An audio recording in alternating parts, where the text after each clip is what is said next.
in which he claimed the passage had been taken out of context. Well, I don't think so. We have your quotes, sir. In a statement to share with The Independent, Wilson said, quote, "The ties to my previous comments on slavery are significantly stronger than my ties to Pete Hegseth," whatever that means. All right, we got a real problem here. Hold the music for 1 second, guys. We got a real problem here. Wrap this up, Dr. Woods. Why are we discussing this today? I'm going to go maybe a minute or two over. Why are we discussing this today? Why is this so important? And why is this theology and eschatology so dangerous? It's important because these people claiming to be the voice of Christ are misrepresenting Christianity. And if your average person hears them, they're going to think Christianity is about pro-slavery, hating women, an anti-Semitic Middle Eastern foreign policy. Related to slavery, Paul is very clear in 1 Corinthians 7, I think it's around verse 22. He says, if you're a slave and you can get free, get free. The Bible is not pro-slavery. William Wilberforce, etc., using his conscience as an evangelical Christian, got the slave trade, outlawed through his position in Parliament. That's our history as Christians. And Paul was just acknowledging in his day, in the Greco-Roman world, that slavery was a reality. And he basically says, if you're a slave and you can get free, get free. And that's the biblical position on slavery. All people are made in God's image.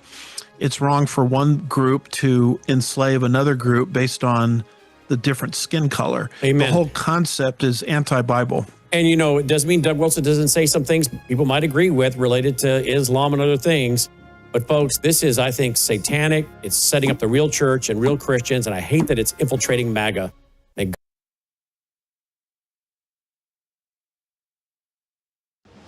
Colonel Rob Maness has a lifelong record of providing dedicated service to this nation. Having worked his way up from the enlisted ranks to full colonel, he served our country for more than 32 years.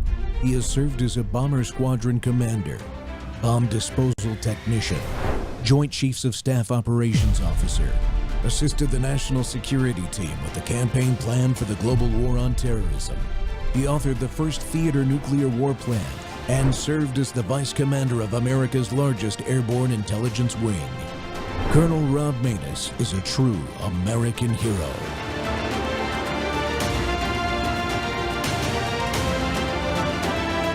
This is Rob Maness Live. Investigators working around the clock to capture all suspects in the Leland mass shooting. Yeah, a fifth person has now been arrested, but multiple people are still wanted for their roles in the violence. Police have now arrested 33-year-old Reginald Martin. He is charged with capital murder. He joins 4 other people who were arrested and charged in that shooting.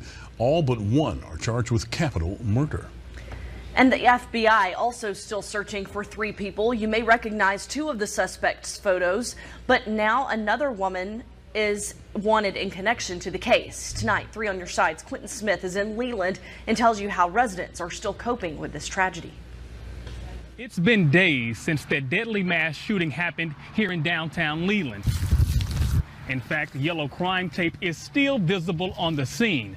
Even though it appears to be business as usual here in downtown, residents say that horrific tragedy is still fresh on everyone's minds. For a shooting of this magnitude to hit home was very devastating for us. It makes you clutch your pearls.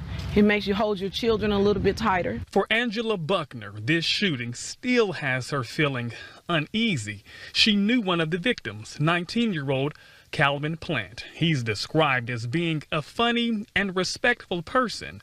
Buckner, who serves as the field secretary for the local NAACP chapter, has also spoken to several family members of victims, including Shelbyana Powell. In all, 6 people were killed. 10 others were injured in the shooting. The victims range in ages from 18 to 41 years old. The deadly mass shooting happened early Saturday morning along Main Street in downtown Leland, just hours after the high school football game. It was homecoming weekend, and Buckner says everyone was out celebrating and having a good time until things suddenly took a deadly turn. We want to make certain that the young neighbors understand that, there are consequences to their actions, and people should be able to go out and enjoy homecoming without having to look over their shoulders. As the community continues to cope with this tragedy, Buckner says it does bring her some sense of relief knowing investigators are tracking down those responsible for this horrible crime. We want to make certain that we dot every I and cross every T. And from what I gather, they are combing through all of the intelligence that they have gathered, and we're just wanting to make certain that they get the right people. So far, 5 arrests have been made, and investigators say more are expected. Reporting in Leland, I'm Quentin Smith. And of the victims' families, one of the victims' families is releasing a statement on his death. Calvin Plant was killed in the violence. His mother says she was with Plant when he was killed. The family released a statement saying in part he was the baby of the family and his father's only child. He will be greatly missed. Please pray much for our family as we navigate through these difficult times. Welcome back to True Thursday. The Rob Maness Show is live on Worldview Tube and our X Spaces simulcast. Well, the Mississippi homecoming shootings, that's what they were, folks. They have left a trail of death and destroyed families. They happened, and last Saturday morning, we in Mississippi woke up to these types of devastating reports. Multiple shootings at multiple homecoming football games in the central part of the state. 5 separate shootings happened at celebratory events, taking the lives of these precious young people that you could see pictures of here, like Mr. Plant. And still, these folks are at the beginning of their lives, people. The beginning of their lives. It's such a tragedy. Parents, relatives, friends, and communities they're still reeling while authorities, including the FBI, are in a massive manhunt to try to find out who the perpetrators of these heinous murders are. And they've had some success, as you just heard. 5 folks are in custody, but some are still at large. The usual reactions are occurring with calls for more gun control and restrictions on law-abiding citizens ringing out from those who choose to politicize these events instead of trying to seek to understand what could possibly be the root causes of such cultural rot that it leads to actions like these, especially by young men. Just 24 hours before these shootings, I had Jackson, Mississippi native and radio host Clay Edwards on this show asking that very question. My guest today is retired FBI Supervisory Special Agent Chris Hinkle, who has vast experience investigating crimes. He's the host of the Blunt Force Conservative podcast. You got to go follow that and watch it. He has great guests. He's a frequent radio and TV guest and even guest hosts our friend Clay Edwards' radio show right there in Jackson. Plus, he's undefeated on the constitutional debate stage. Chris, welcome back to the Rob Maness Show. I'm sorry it has to be under these circumstances. I am too. Thanks for having me back on, Rob. I appreciate it. Yeah, man. I mean, you've worked law enforcement in this part of the country, in this state. You have a lot of experience at these kind of things. Are you surprised the FBI stepped into this? I mean, they're not technically, I guess, federal crimes for the most part, are they? Well, not really. It's going to depend on whether or not they have some tie to, dealing with the schools with some type of civil rights violation.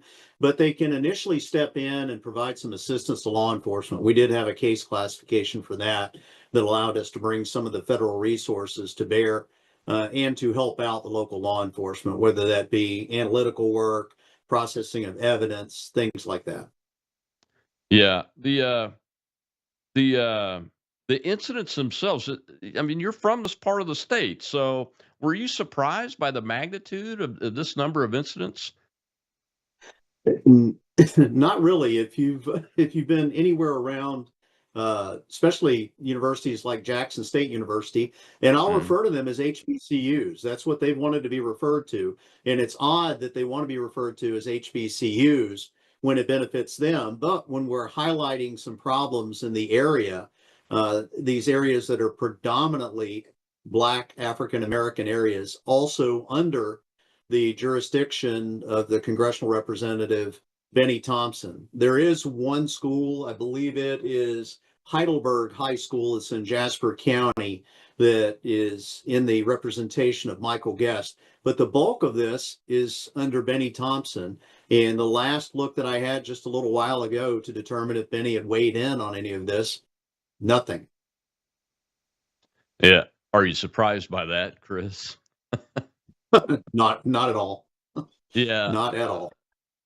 I have to admit, though, I am surprised because a little by some of the things in this story, and we'll have several video clips during the show that other people will notice what I've noticed too. But the young lady that was being interviewed in that first clip, the reason I chose it was because of who she is. She was the head of the NAACP chapter there in Leland, and the positive things that I heard from her was she talked about accountability, that there have to be consequences for young people. I mean, so my point with that is those are good things to hear from community leaders, no matter what their skin color is, right?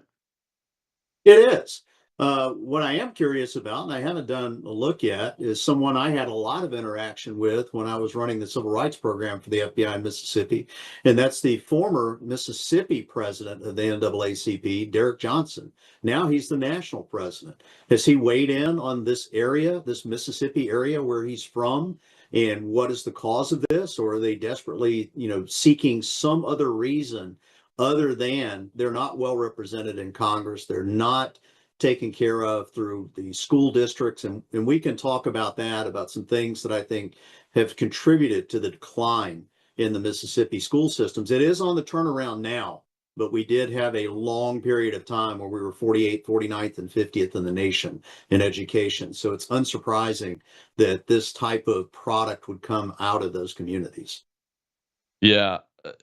And this part of the state isn't the only part of the state that has schools that are predominantly black population kids either, though. But we don't seem to be having these types of issues at homecoming games around here. I mean, I've got a great high school not far from my house. You can hear the fireworks go off at the football games when they get a touchdown. And those kind of things, and we don't have that problem down here where I'm living. Haven't even a peep about it. What do you think is going on in this area, in this really primarily Benny Thompson's congressional district? It's going to take a partnership between the community and law enforcement and the elected representatives, and the citizens actually holding their elected representatives accountable for things that go on in their districts. Now, we have some problems in Madison County. If you go up toward Canton, into that area, we've got some major issues going on in the city of Canton. But when you look at cities within Madison County, like where I live in Madison, the city, we have one of the largest high schools in the state. We don't have incidents like that here. You know why? Because we have a great partnership with our law enforcement. We have a great partnership with and holding our elected representatives accountable, and the community gets involved in it as well. So if there's any nefarious activity, the community is quick to act and identify who is responsible for it. It's been very difficult in the law enforcement community in a lot of these counties. You've got Claiborne County, Hinds County, Sharkey, Jasper, and Washington County. It's been very difficult to get the community to be involved in identifying who is responsible for this. That it doesn't surprise me that we've only had 6 arrests thus far out of these 5 incidents. Why do you think that is? I just think that there's a distrust of law enforcement from some of the people in the community, and a lot of that has been based on what their representatives say. Just here down in Hinds County, I can remember years ago, I was still inside the FBI, and we've got one of the individuals that's on the board of supervisors in Hinds County, Kenneth Stokes. And when we were having issues where individuals were coming out of Jackson, Mississippi, committing crimes in Rankin County, down, further south, when they would run back to Jackson, Mississippi, he actually encouraged the citizens to throw rocks at police officers from the surrounding communities that were chasing them back into those areas. So it doesn't surprise me that you've got a lot of distrust. I saw a lot of that firsthand in the FBI. It's going to take a while to build that trust back. But it's first going to happen by holding accountable individuals like Benny Thompson for what's going on in his district, and holding accountable even my congressman, Michael Guest, for what's going on in Jasper County at Heidelberg High School. I haven't heard anything from him yet. It's amazing there's silence, isn't it? You have community leaders like you and Clay Edwards who don't have government power. Myself, we don't have any government power. We don't have a problem talking about the truth on this subject. I know a lot of people get queasy when I say young black men, but Clay Edwards is right when he talks about how there's a moral rot that's in place in schools, communities, and we need to be investigating on why that is and how folks can help stem that tide, because that's the only way to do it. We got to take a break real quick, Chris. But when we come back, I want to dive into that a little bit, but also dive into what kind of procedures local and federal law enforcement are doing to work together as a team on this type of investigation, because it's pretty widespread geographically and across the state. See you in a minute.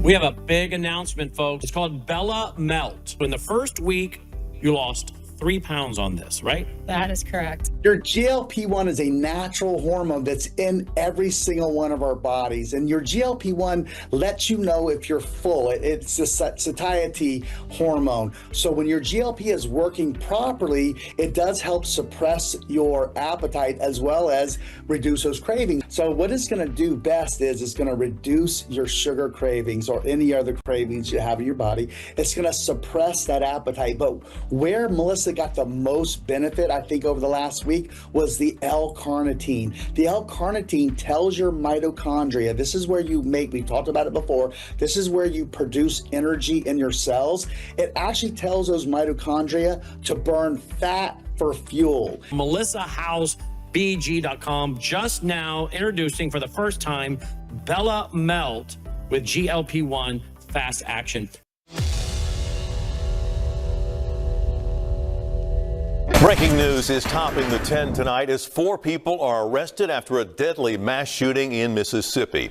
Good evening and thank you for joining us. I'm Greg Hurst. Hi, I'm Stephanie Skurlock. The FBI announcing those arrests just a short time ago. Authorities have charged Tevion Powell, William Bryant, and Morgan Lattimore with capital murder. LaToya Powell is charged with attempted murder.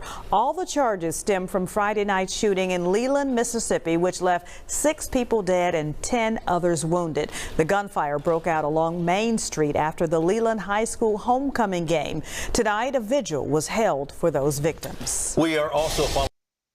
Welcome back to the Rob Maness Show here. It's Truth Thursday. My guest is former FBI Supervisory Special Agent Chris Hinkle, who ran the FBI Civil Rights Program here in Mississippi when he was active in service with the Federal Bureau of Investigation. And Chris, some of these clips are a little bit older. The first one I showed the latest numbers, 10 dead and 5 arrested so far. So just to caveat that, folks. But when I look at this, one of the things that struck me right out of the gate was that FBI Director Patel actually was notified of it and spoke about it already. And we were talking about senior leaders not weighing in so far. That impressed me and told me that, hey, we're going to get to the bottom of this from a crime perspective and who the perpetrators were, and they're going to be held accountable, at least at the federal level. How about you?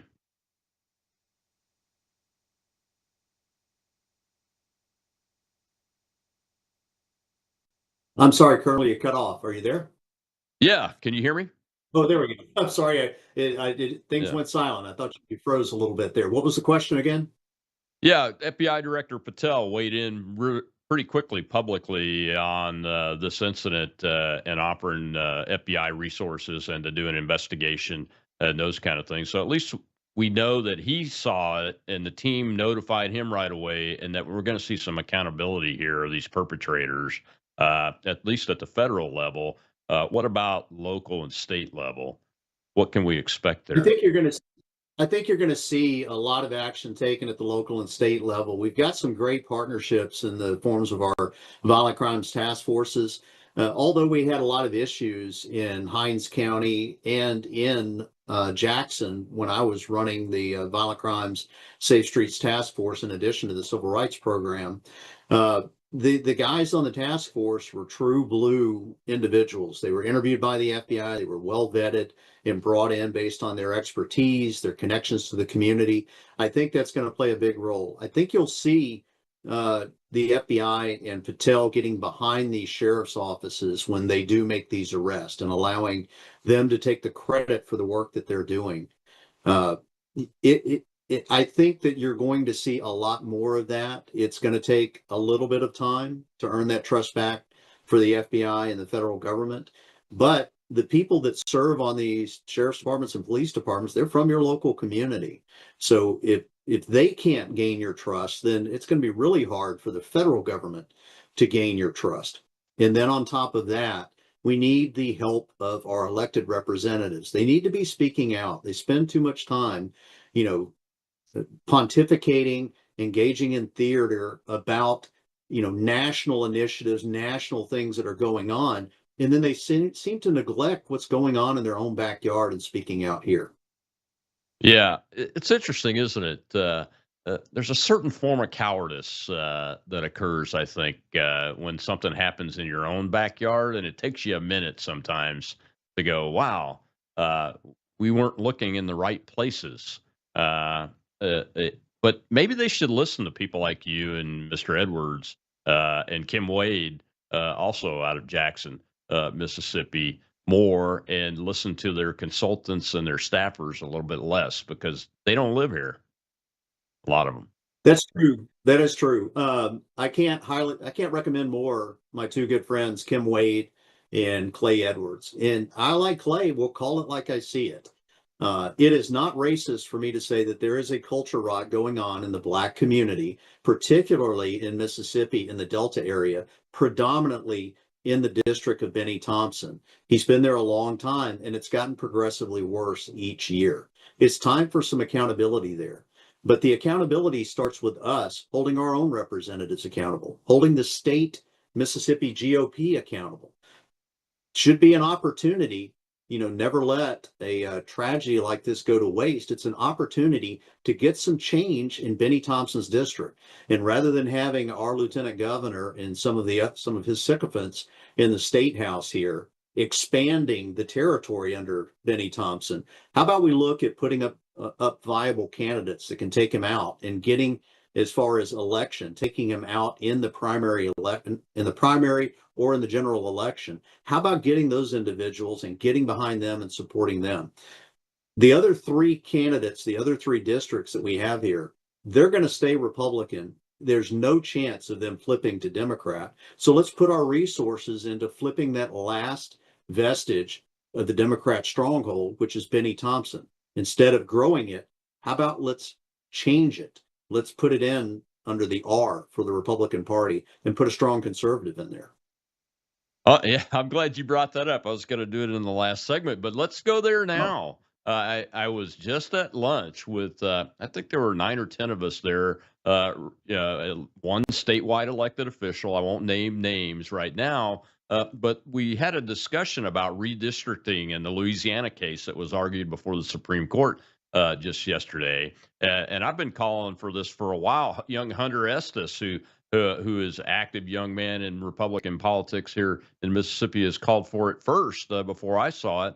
And that is, why do we have a Marxist in office like Benny Thompson's in the state of Mississippi anyway? Why don't we redraw that district now? Can't the governor call a special session and do a redistricting redraw? Look, Massachusetts has 4 blue districts, and they have 40% Republicans and 60% Democrats in that state. Well, we have about 60% Republicans and 40% Democrats in our state with 4 districts. We ought to have 4 red districts, and I think we're in good standing to go ahead and do it now before 2026, and we could have 4 Republican congressmen. What do you think about that?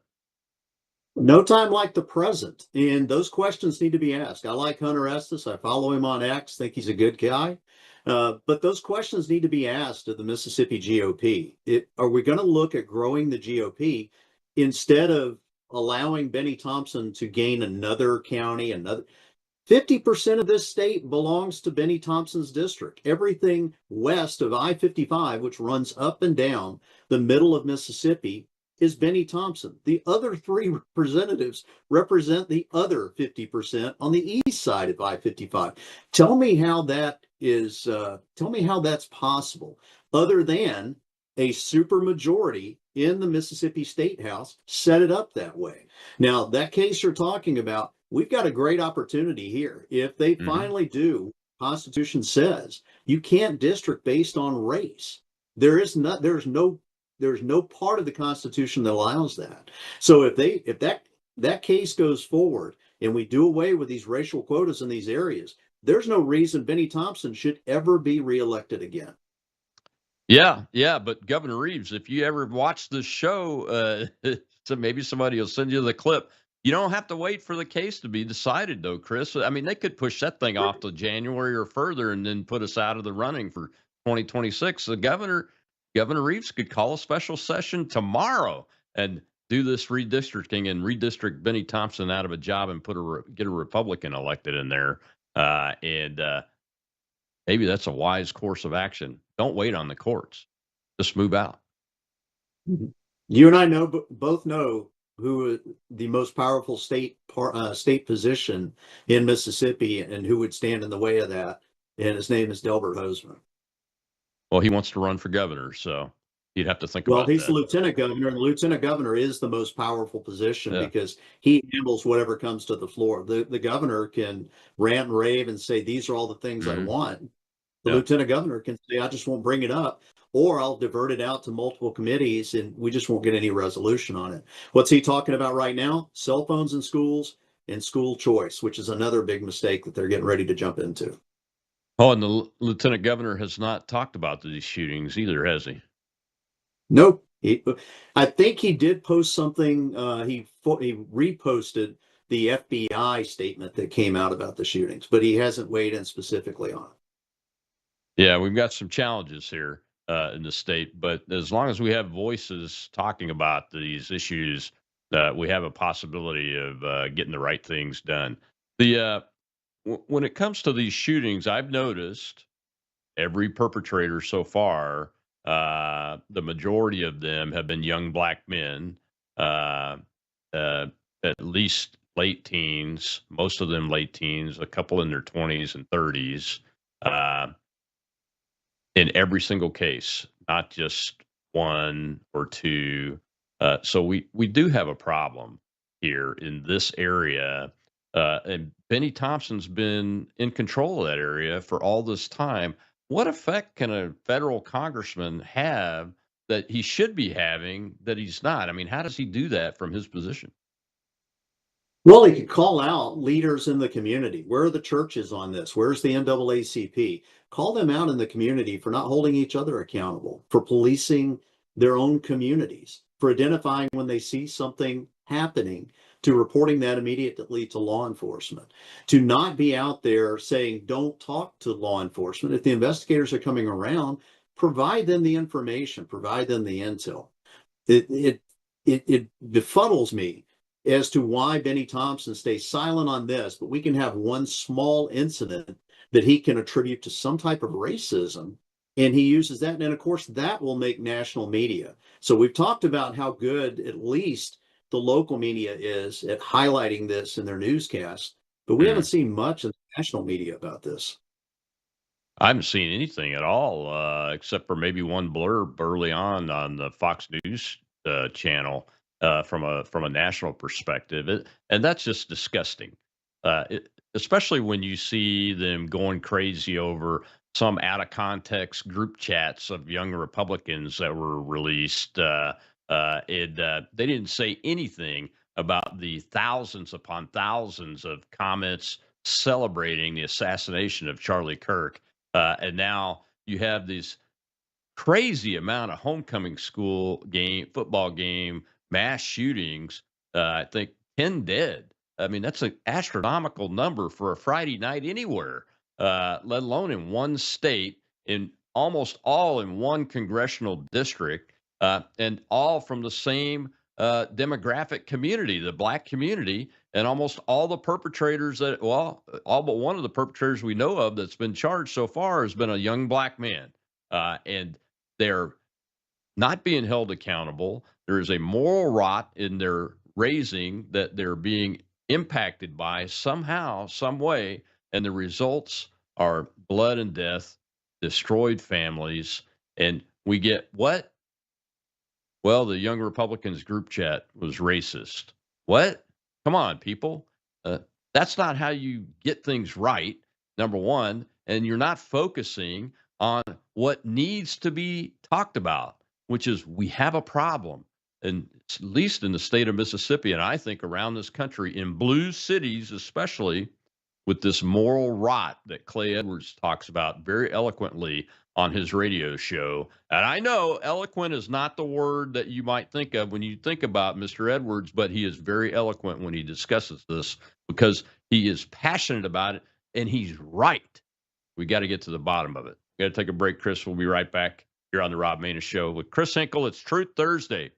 We're talking about the homecoming shooting tragedy here in Mississippi.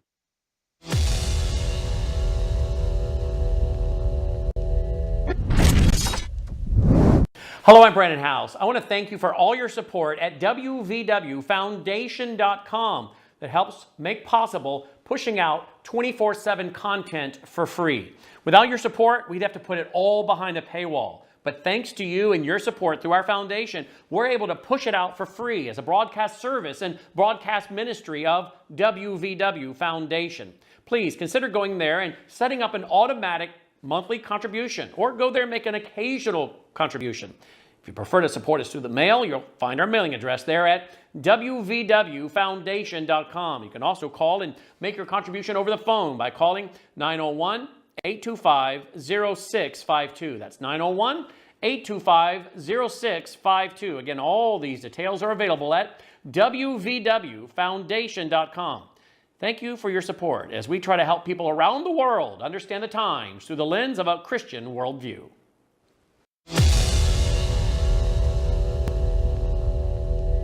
Investigators are still working around the clock in Leland following a mass shooting that left 6 people dead. 12 News' Mercy Rain joins us from Leland with the latest on where the investigation stands. Mercy, what's going on out there? Thanks, Walt. Well, I'm back outside of the Leland Police Department where there has been a steady stream of traffic throughout the afternoon. People in town tell us investigators have been bringing in several individuals for questioning anyone who may have been seen in the area at the time of the shooting. The FBI confirms 5 people have been arrested in connection to the mass shooting that left 6 people dead in the early hours of Saturday morning. And they are asking for the public's help identifying these individuals. Authorities say more arrests are still pending as the investigation continues. We'll continue to update as we learn more. Live in Leland, Mercy Rain, 12 News.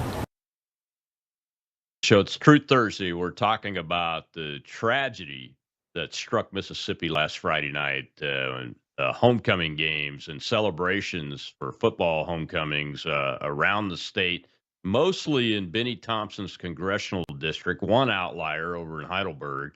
The biggest one was so far in Leland, Mississippi. And these shooters, my guest today is FBI Supervisory Special Agent retired Chris Hinkle. And these shooters, Chris, have we heard anything about a motive yet? Heard anything about a motive. It'll be interesting to see if there's any information, if they're able to conduct any type of interview or interrogation of these individuals. But there should be, some interviews ongoing through the community. You don't have a constitutional right to refuse to provide testimony if you're not a protected class like a spouse, a doctor or a priest. Go talk to the brothers, go talk to the parents, go talk to others in the community and compel their testimony to find out what's going on. I know you were looking into what are some things that we could do. I think that I think this recent statement by the Mississippi High School Activities Association, Ricky Neves, is over this particular sport there. He just called for them to not have tailgating at these events. I think there's a little better way to do that. Some years ago, I used to do some soccer officiating here at the high school level, and we had an incident out in West Mississippi at a high school. I'm not going to name the high school, but we had an altercation of fans, of parents and students up in the stands. And the way that you don't want to just turn off all avenues of any type of athletic activities for these students, the ones on the field that didn't have anything to do with it. So what they did is they said, no fans in the stands. We're going to hold the event. We're going to hold the game, and we're just not going to allow anybody to be there. No tailgating, no people in the stands. That way, you start kind of holding the people accountable in those schools, and you've got to do it with those schools. You can't do this statewide. You can't tell Madison Central High School or down where you are at Gulfport High School, hey, you haven't had any problems down here, but we got to be fair. Let's just cut off all, extracurricular activities like tailgating around these schools. I think there is a way to do that. The other is I'd like to hear what our state school superintendent's going to say about this, because that person is over the entire school system. And you and I both know in Mississippi, we had a long history of being 48th, 49th, and 50th in education. And what did we do? This again is holding our state representatives accountable. Back in 2013, they hired Carrie Wright and they brought her in as state school superintendent. There were virtually no changes during her tenure from I think it was 2012 to 2023.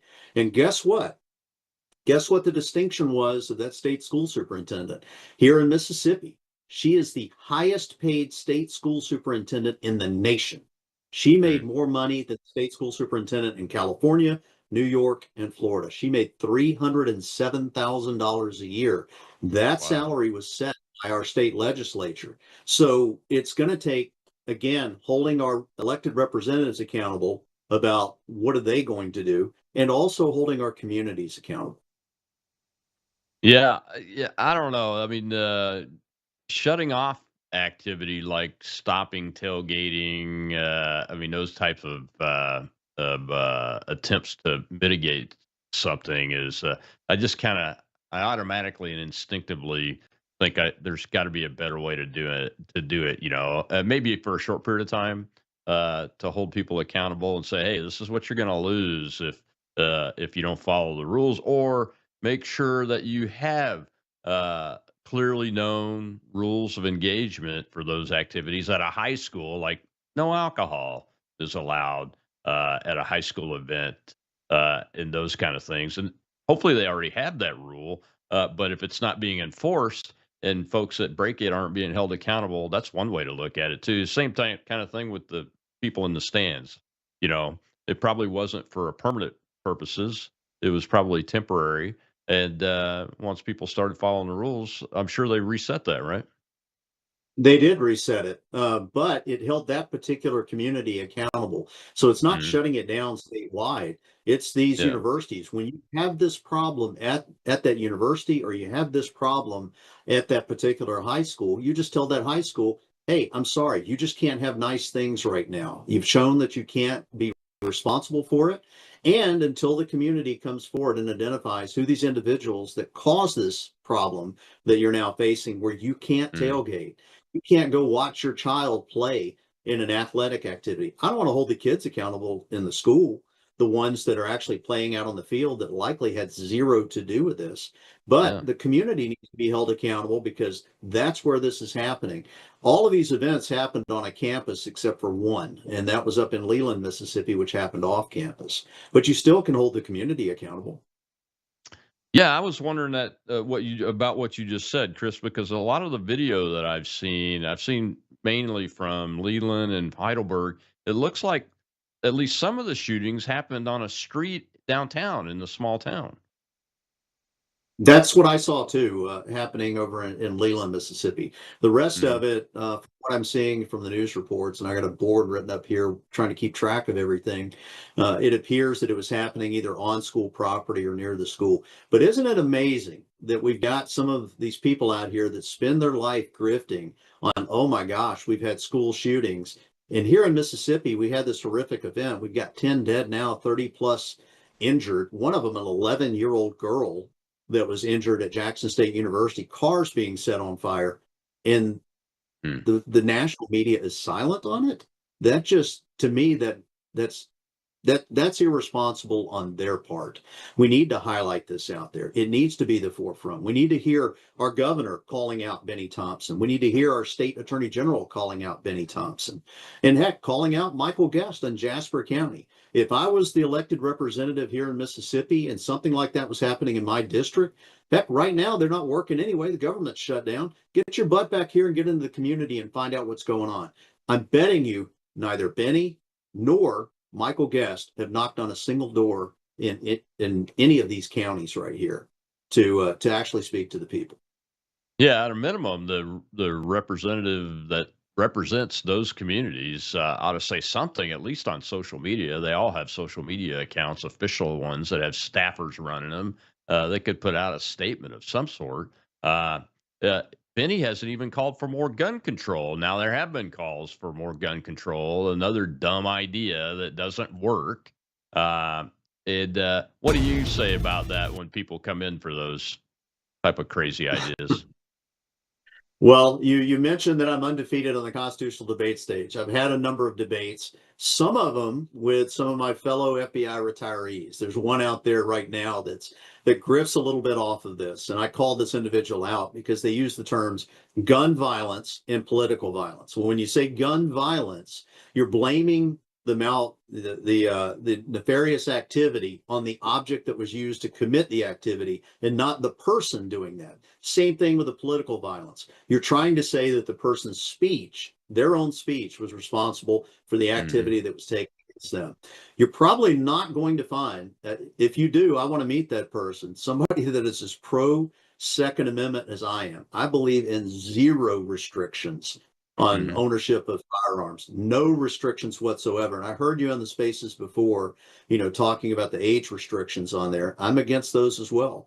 I'm also for that once you've done your time in federal prison, once you are released, you have paid your debt to society. I think you should actually get your voting rights back, and you should get your ability to carry a firearm back. Because if you're that dangerous that we don't want you to have a firearm anymore, what are you doing on the outside anyway? So I'm a big proponent of that. I'm a big proponent of having some of us in retired federal law enforcement. We're trained right now. We have this thing called HR 218 that allegedly allows me to carry concealed in all 50 states. I just have to qualify on a state level course each year. But I think it should be carried further. How much safer would you feel on an aircraft if you had 4 or 5, maybe 6 retired FBI agents on there, fully trained, fully vetted, carrying firearms to protect that aircraft? I know it's a topic for another day, and we're talking about the school shootings. But man, we got a lot of individuals here, Antifa-like and others, that are raising all kinds of cane out there. And how soon before they start causing some of these problems on aircraft? I'd like to be able to make sure that we can take care of that on an aircraft. Same thing in these local communities. We found that any time that we've got eliminated or reduced restrictions to firearms, crime rate's gone down. Let's do that again. Yeah, I agree with you. Look, I'd go even further on the concealed carry. Look, I'm a retired military guy. I've been carrying firearms professionally my whole life. Give me a training class and I'll conceal carry too.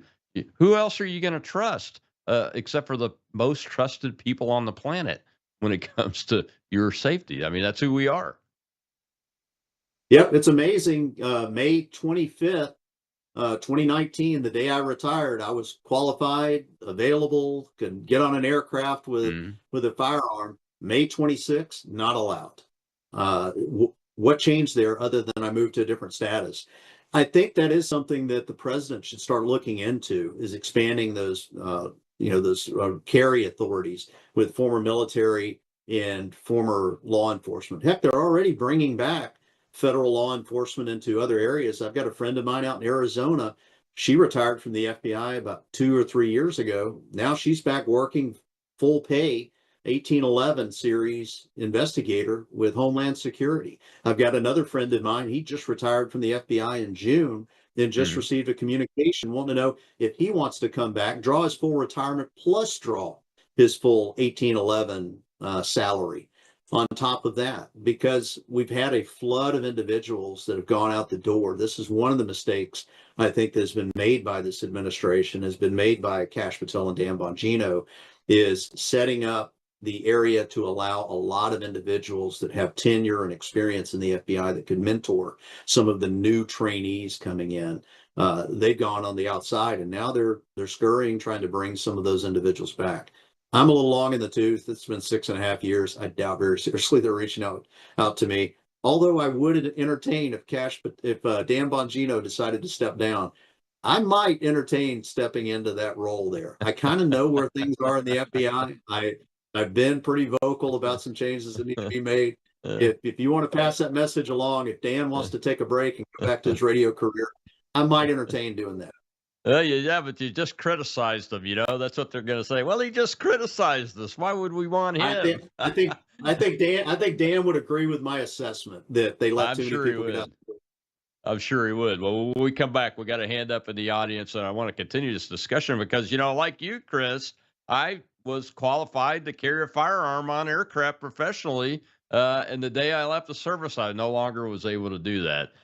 And that could be changed with a stroke of a pen, Mr. President, if you're listening. We'll be right back with former FBI Supervisory Special Agent Chris Hinkle.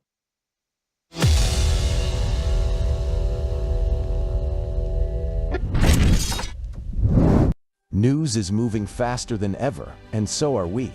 Worldview Tube brings you 24/7 live stream coverage and now real-time alerts when it matters most. Once you have the Worldview Tube app installed, exit the app and navigate your way to Settings. In Settings, locate the tab labeled Notifications. Select the Notifications tab. Scroll down until you locate the Worldview Tube app icon. Select the tab, and here you can turn on and customize your notification experience for the Worldview Tube app. News doesn't wait, and neither should you. Turn on push notifications to stay informed. Every headline as it happens.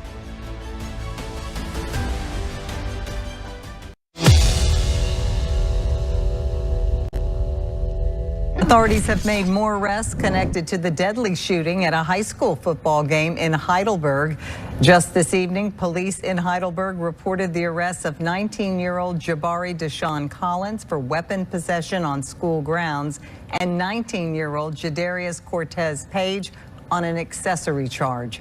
Earlier, Jasper County Sheriff Randy Johnson reported the arrest of 19-year-old Demarion Starks this morning. Now, he's charged with accessory after the fact and tampering with evidence. A minor was also taken into custody for tampering.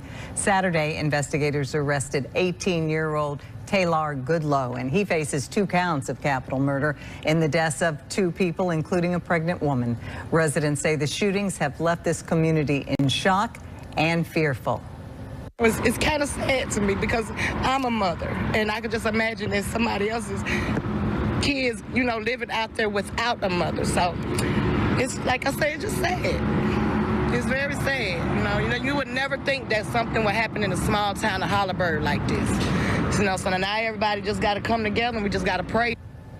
Goodlow's bond is set at $2,010,000 cash. Law enforcement have not released a motive. Welcome back to the Rob Maness Show. It's Truth Thursday, and I'm talking with my guest from Mississippi, retired Supervisory Special Agent Chris Hinkle, about the strategy and the investigation and the moral rot, as Clay Edwards puts it, that is happening in these communities that results in young men like those guys facing capital murder charges. And folks, we just executed a murder here in Mississippi, I think early this morning or maybe late last night. So we still have the death penalty, and each one of these young men now has destroyed other people's lives if they are found to be guilty and they actually did these acts, and face the end of their lives way too young.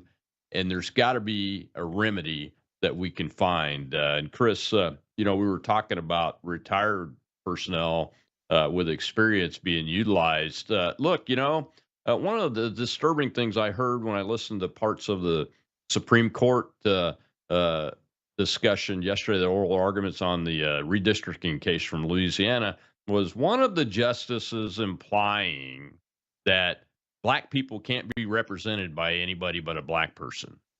Your comments about using retired personnel for certain types of activities, why not recruit us to go into the schools and be mentors? Why not? I think most people would do it for free. They wouldn't even ask for any pay, maybe some traveling. I don't know.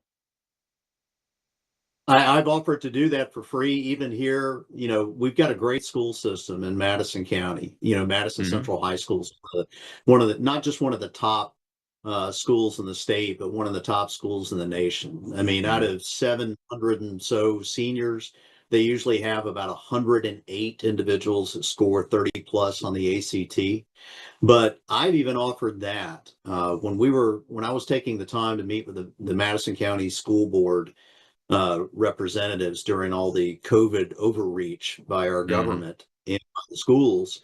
I noticed that when I would offer an opportunity to bring my knowledge, skills, training, and experience into the classroom and speak to, if there's a civics type, I don't even know if they teach civics anymore, but a civics type course there to actually teach them. It's not just at the high school level. I'll tell you a quick story. I got approached by one of the junior colleges here in Mississippi, and this is something that needs to change. So a four-year university, Tulane, had approached me about teaching a law enforcement class, a law enforcement specific class. And I was allowed to do that. I don't have a master's degree, but I have a bachelor's degree, and I have 33 years of government experience, 25 of it as a federal agent, 20 plus of it with the FBI. But a junior college had reached out to me about teaching a law enforcement class. I went through their online indoctrination. It's a 2-week course. I got through the first week of it, passing with flying colors. And then I was told that I couldn't teach it. They said that because I didn't have at least 18 hours at the master's degree level, I was unqualified to teach at the junior college level. But a 24-year-old or 23-year-old that just got their master's degree with zero experience could actually go in and teach there. That's something that needs to change as well. Oh, absolutely. Hey, I'll tell you a secret. I applied for an adjunct professor, so like part time at a leadership school at one of the local universities. I didn't even get a call back because I'm assuming they looked at my birthday and determined I was too old. Well, we got questions over in the live audience. Let's go ahead and take those before we get to the end of the show. Go ahead, Shel. Hey, Chris, if any of these shooters were minors, is there any chance that they will not be charged as adults for this crime? That's going to be a decision that's going to be made by the whoever's prosecuting this. I'm guessing it's going to be the district attorney on whether or not they're going to do that. I also am curious what their past criminal history looks like, if that's something that's going to weigh in on it. I'm going to bet you we're going to find that these individuals have had trouble with law enforcement for quite a while, and they've been on the radar of local law enforcement, been on the radar in the local community, but the local community has failed to hold them accountable and rein them in. Yeah, I hope you're wrong, but I suspect you're absolutely right. You know, uh, it's just tough. Accountability is key, especially in young people and young men, especially if they're not held accountable and they repeatedly get away with criminal activity or even activity approaching criminal activity. It's not necessarily criminal. They tend to get worse over time as they get older. We got one more question in the audience. Go ahead, Joe. We have Rigo, sir. Good morning, and thank you for letting me ask. I'm involved in high school sports. My kids play high school sports and football to top it off. My question is, are there not assigned officers to these football games that are supposed to be patrolling like that? The last high school game that I went at home, I was kind of shocked, but I was like, well, I guess it's needed. There was at least 4 patrol officers there, 2 at the gate, 2 roaming the parking lot and stuff, even for the tailgaters. It kind of deters it. So my question is, does your state not do this, or do you guys not do this? Because this is a regular practice here in California, just so you know. Yeah, we do that here. It just depends on the district. I know here in Madison, at Madison Central High School, you can't get even close to the stadium without going through some type of checkpoint through law enforcement. Now, they're not searching you for weapons and all of that. They are looking for indicators, profiling, if you will. If you look like you might be some trouble, they may ask you a few questions, do some type of Terry stop. Those of you that are unfamiliar with that, in Terry versus Ohio, that allowed a law enforcement officer who is part of the community that they recognize something that seems odd, that they can ask additional questions just based on their observations. That's profiling. Profiling is a big part of law enforcement. It doesn't have to be something that's solely based on race. But yeah, there should be a call to have more presence, open presence of law enforcement in these areas, more patrol cars, more uniformed officers, of letting people know that, hey, there are officers here that aren't dressed as officers, that are walking around the premises here, of allowing individuals that, like myself, when I was with the FBI, being able to go down and hang out with the local sheriff's office. We tried to encourage as many as we could from our local office to appear there, but it still comes back to the community. If they need to be afraid that the citizens, that the parents in that community, that when they see something odd, it's going to get reported. You can't just depend on just law enforcement, because you need to be able to take care of it on your own, because when seconds matter, law enforcement will be there in minutes. Yeah, I just can't help but think the questioner was asking that question you were answering, Chris, that what you had talked about earlier in the show about the distrust with local law enforcement and between them and the community is probably has some factor in how much security is available, who's doing it, and those kind of things in some of these communities. It likely does. Most of these law enforcement officers live in that community there. They don't want to be thought of poorly in that community, but it's going to take getting out and building that trust with them, of doing things like you just talked about earlier, the schools opening up and allowing these law enforcement officers to come in and talk about what they do, the fact that they put their lives on the line, the fact that they run toward gunfire, not away from it, so that, what was it we were told when we were kids? If you get lost, find a police officer. Sadly, Yeah. that's not the case. Yeah, our whole society, large swaths of it, the kids have been raised over the last 15, 20 years to not trust anybody in law enforcement. Now, with the last 5 to 10 years, even those of us that grew up trusting law enforcement have a hard time with some of the ways law enforcement at the federal level, especially, has been used. How do we build that back across the board? You get back to basics. It's one of the recommendations I made, and I'll speak specifically from my FBI experience. I think there's a lot of misinformation that's out there. Some of it's being spread by Republicans, some of them even from this White House, that there's a culture rot inside the FBI. There is not a culture rot among the agents, the street agents that are there. I spent over 20 years inside the FBI. I can count on one hand the number of individuals that I thought were woke or leaned too far to the left and still be able to hold something in my hand.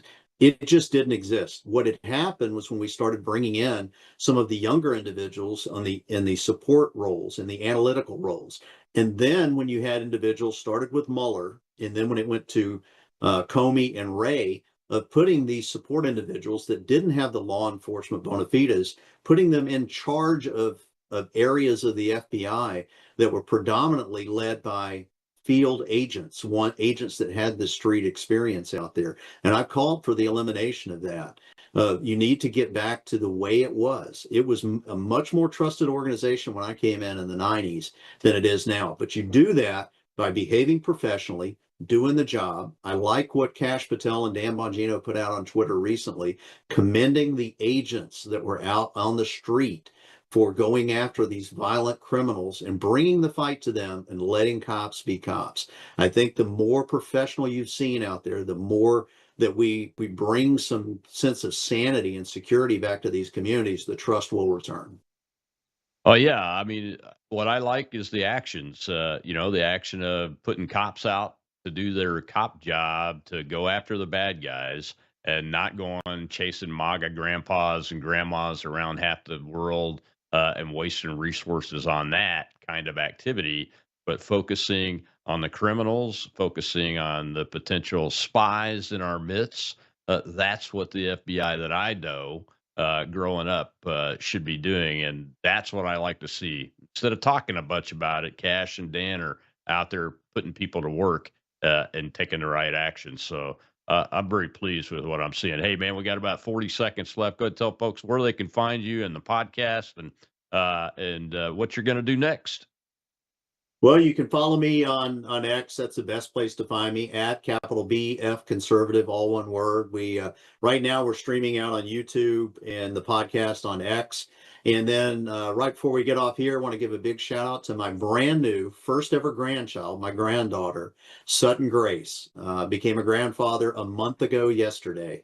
And I got to tell you, it's amazing. I understand what other grandparents have told me, which is, man, if I could find a way just to have grandkids first.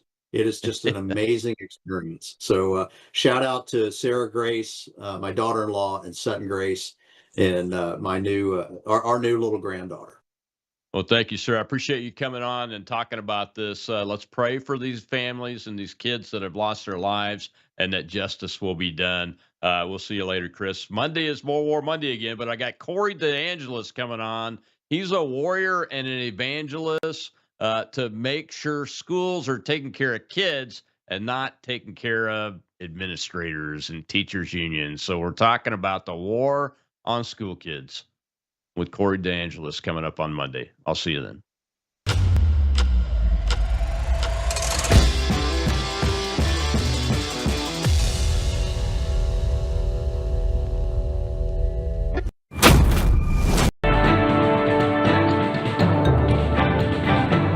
Faith, spiritual values, moral issues, government, economy, education, work, responsibility. What we think about these depends on our worldview.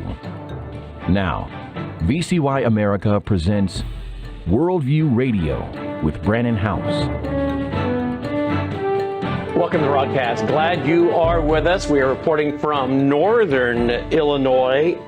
My wife's mother was taken to the hospital last week. Took a turn for the worse. Was she 87? 87? And now has been put on hospice. And so we have had to come up here with just a few hours notice over the weekend to see her and be with her. So we are here in Northern Illinois for the day, head back to the Mid-South tomorrow morning. So there you go. We want to get to Aaron, our reporter on the ground in Israel, with what is a huge day for Israel. Let's not undermine this part. 20 live hostages released after more than 2 years in captivity by Hamas in Gaza. We cannot undermine that at all. That is a huge victory, and one for which we thank President Trump and his entire team, Steve Witkoff and the rest of them. That part we're very happy about. But the news today is all about President Trump bringing peace to the Middle East and signing a peace deal. But wait a minute. Were there even the representatives in the room moments ago in Egypt to sign the deal? World leaders lining up, many of them, to have their picture with President Trump, who's now being declared a man of peace. But is this really peace in the Middle East? Peace in the Middle East, as we have Gaza killing many Palestinians even right now. Also, have we even finished phase 1 of this peace deal? What about phase 2? Look, we're not trying to be a wet blanket No, we're very, very happy to see the release of 20 hostages. Of course, we have to ask the question, where are the women? Where are the women hostages? None. Not any of those released were women. Apparently, those could not be released. They were raped, and then murdered, apparently so they could not come out and tell the truth about Islam. Is this a false peace, my friends? Is this a false peace? I think it is. Is it something that is even really in effect right now? I don't think so. I'll take the 20 hostages. Glad that has happened. But are we really in an era of peace in the Middle East? Or is this just a large campaign, PR, legacy? Look, I would love for there to be legitimate peace in the Middle East, but I don't think that's what we have here.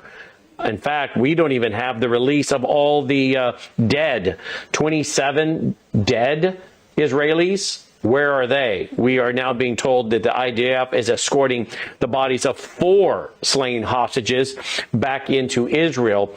Where are the others? We're missing some. And of course, then we have some on the side, the right. Some on the right there in Israel are saying, look, if any of this deal is not fully met, we have to go back in and finish it up. So again, do we really have peace in the Middle East? I would say, no, we don't. But many are being told, they're being told that this is peace in the Middle East. Big ceremony just took place. We all watched it in Egypt as President Trump aboards Air Force One. Apparently, I guess, headed back immediately, I hope he is, to the United States. Many of us were nervous about him going over there to start with all that's going on. So it'd be great to have him back on U.S. soil. Another big story, if we go to Aaron, is the fact that on Air Force One, on his way to the Middle East last night, President Trump openly stated that he does not think he is going to get into heaven. He is not bound for heaven. You know, a few weeks ago, we heard him talk about the fact that he is trying to work his way to heaven, trying to earn his way to heaven.